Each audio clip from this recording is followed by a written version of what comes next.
तो दोस्तों आज हो गया 6 अप्रैल 2022। यूपी समेत देश दुनिया की सभी ताज़ा बड़ी खबरें लेके आए सिर्फ आपके लिए। चलिए फटाफट खबर शुरू करते हैं। उससे पहले चैनल को अब तक सब्सक्राइब ना किया हो तो फटाफट चैनल को सब्सक्राइब कर दें, लाइक कर दें, शेयर कर दें ताकि इसी तरह की खबर आप हर रोज देख सके। चलिए शुरू करते हैं आज की पहली बड़ी खबर। आर्टिकल 370 खत्म होने के बाद पहली बार प्रधानमंत्री नरेंद्र मोदी जम्मू कश्मीर के दौरे पर जाएंगे। पीएम मोदी का यह दौरा 24 अप्रैल को होगा।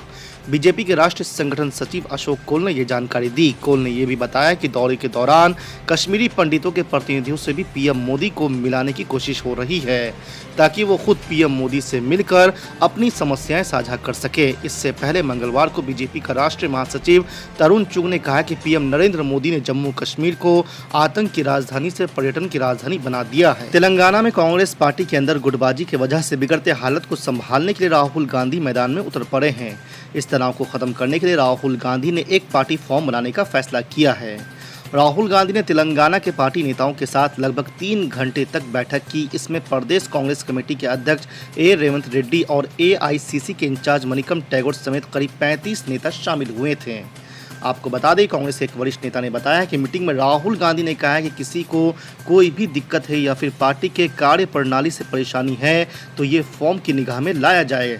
इसके लिए किसी को भी मीडिया में जाने की जरूरत नहीं है। महाराष्ट्र में ईडी ने शिवसेना नेता पर एक बार फिर से कार्रवाई की है। ईडी ने संजय राउत के परिवार और कंपनी से जुड़ी करोड़ों की संपत्ति कुर्क कर दी है। इसके बाद महाराष्ट्र की राजनीति गर्मा गई है। ईडी का कहना है कि ये घोटाला 1000 करोड़ से ज्यादा का है। वहीं संजय राउत ने कहा है कि वो डरने वाले नहीं है। उन्होंने कहा कि मैं कोई नीरव मोदी या अंबानी अडानी नहीं हूँ। मैं छोटे से मकान में रहता हूँ। जो संपत्ति मेहनत की कमाई से ली थी, ईडी उसे घोटाला बता रही है। आपको बता दें कि महाराष्ट्र सरकार ने ईडी के कुछ अधिकारियों के खिलाफ जबरन वसूली के आरोपों को लेकर एक विशेष जांच दल गठित कर दिया है। दिल्ली की आम आदमी पार्टी सरकार रमजान के दौरान दिल्ली जल बोर्ड के मुस्लिम कर्मचारियों को हर दिन 2 घंटे की शॉर्ट लीव की मंजूरी को लेकर हुई किरकिरी के बाद यू टर्न लेते हुए ये आदेश वापस ले लिया है। आपको बता दें कि दिल्ली जल बोर्ड ने रमज़ान के दौरान अपने मुस्लिम कर्मचारियों को 1 महीने तक ऑफिस से प्रतिदिन 2 घंटे की शॉर्ट लीव देने की अनुमति देने वाले आदेश 24 घंटे से भी कम समय के अंदर मंगलवार को वापस ले लिया है। दरअसल रमज़ान के मद्देनज़र सोमवार 4 अप्रैल को जल बोर्ड ने सभी मुस्लिम कर्मचारियों को 1 महीने तक ऑफिस से प्रतिदिन 2 घंटे की शॉर्ट लीव देने की अनुमति देते हुए एक आदेश जारी किया था। मंगलवार को राज्यसभा में दिल्ली नगर निगम संशोधन बिल पेश करते हुए केंद्रीय गृह मंत्री अमित शाह कांग्रेस पर जमकर बरसे। कांग्रेस के आरोपों का जवाब देते हुए गृह मंत्री ने कहा कि जो लोग हमें सत्ता का भूखा कह रहे हैं उन्हें खुद का चेहरा आईने में देख लेना चाहिए। अमित शाह यही नहीं रुके, उन्होंने कहा कि वो कांग्रेस पार्टी जिसने आपातकाल लगाया, सारे लोकतांत्रिक अधिकार छीन लिए, बिना कारण विपक्षी नेताओं को जेल में डलवा दिया, प्रेस पर पाबंदी लगा दी, यहां तक कि किशोर कुमार के गानों पर भी रोक लगा दी। वो आज लोकतंत्र की दुहाई दे रही है। दरअसल राज्यसभा में विपक्ष ने दिल्ली नगर निगम संशोधन बिल लाने के लिए सरकार की संवैधानिक क्षमता पर सवाल उठाया था, जिसके जवाब में अमित शाह ने ये बातें कही। नवरात्रि उत्सव के दौरान भाजपा शासित दक्षिणी दिल्ली नगर निगम द्वारा मांस की दुकानों को बंद करने की कार्रवाई को लेकर एमआईएम प्रमुख असदुद्दीन ओवैसी ने प्रधानमंत्री नरेंद्र मोदी पर निशाना साधा है। दरअसल एसडीएमसी के मेयर मुकेश ने सोमवार को नगर निगम के आयुक्त को पत्र लिखकर नवरात्रि उत्सव के दौरान उनके अधिकार क्षेत्र में आने वाली मांस की दुकानों को बंद करने के लिए आवश्यक कार्रवाई करने को कहा है। आपको बता दें कि दक्षिणी दिल्ली नगर निगम के मेयर की चिट्ठी पर एमआईएम नेता असदुद्दीन ओवैसी ने तीखी प्रतिक्रिया देते हुए ट्वीट कहा है। उन्होंने कहा है कि मांस अशुद्ध नहीं है, ये सिर्फ लहसुन या प्याज जैसा ही भोजन है। अगर लोग मीट खरीदना नहीं चाहते तो सिर्फ 99% नहीं 100% लोगों के पास मांस नहीं खरीदने का विकल्प है। 4 गोली पप्पू यादव पहुंचता है लेकिन इनको पता नहीं चलता। मरवारी मरे तो मरवारी नेता चले गए, लेकिन 2 गरीब का बेटा को गोली मार दिया एक ही दिन में 2। वहां किसी ने जाने की हिम्मत नहीं की। दीपक मेहता के यहाँ मेहता जाएंगे, कोई और नहीं जाएंगे। बाबू वीर कुंवर सिंह में राजपूत की नेता औपचारिकता निभाएंगे, कोई और नहीं जाएंगे। बलथरपुर और हिलसा में तो कोई गए ही नहीं, पलवलपुर में तो कोई गए ही नहीं, चानन की बेटी का बलात्कार कर मार दिया, कोई गए ही नहीं, कटोरिया के मुखिया को 7 बम मारा, कोई गए ही नहीं।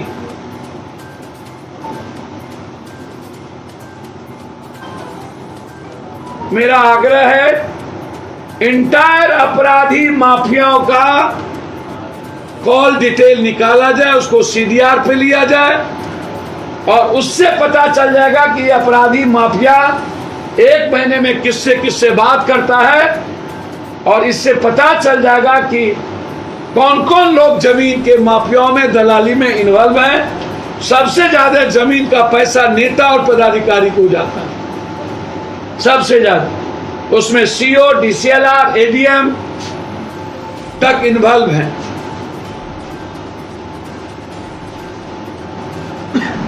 चाणक्य का मालिक 9 कट्ठा जमीन इंक्रोचमेंट करके 5 महला बना लिया, कोई बोलने वाला नहीं। सीओ कह रहा है कि सरकार की जमीन है और पटना का नगर निगम ने हाई कोर्ट में कह दिया ये चाणक्य की जमीन है। हाई कोर्ट ने कहा तोड़ने, आज तक नहीं तोड़ रहा, कर भी गई आपने, 5 महला बिल्डिंग बना ली।